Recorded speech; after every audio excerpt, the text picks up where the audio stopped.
Japan থেকে শুধুমাত্র আলিফ ভাই একা আছে 1v1 এর একটা ফাইট 1v1 একটা ফাইট একদিকে ক্রুল গেমিং অন্যদিকে কিন্তু ভাই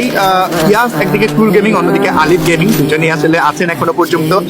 বাংলাদেশ টপ 1 ভার্সেস কিন্তু গেমিং উইথ সিয়াম কে আসলে টিকতে চলেছে গ্রেনেডের বা কিছুটা ব্যবহার গ্রেনেড কুক করে ঢুকানোর চেষ্টা ক্রুল গেমিং কে কি টেক ডাউন করতে পারবে কিনা তাহলেই সম্ভব বাট বাংলাদেশ আলিফকে ভাই যেইভাবে আসলে ভাই 14 কিল কমপ্লিট করেছেন পিসি প্লেয়ার হিসেবে ভাই দুর্দান্ত খেলে যাচ্ছেন স্নাইপার রোলটা ভালো প্লে করেছেন এই মুহূর্তে টিমের জন্য এক ক্রুশাল রোল ছিল বলবো ক্রুল গেমিং পারবে কিনা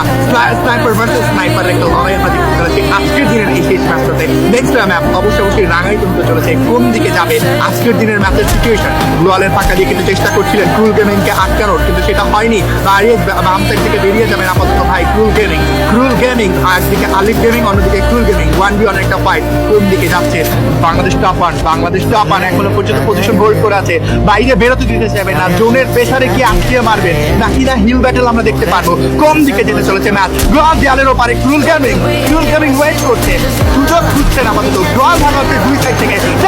ব্যাক ডাউন করে পুরোপুরি টিমটাকে ওয়াইপ আউট করে পুইয়া গোল টু আওয়ার নান আদার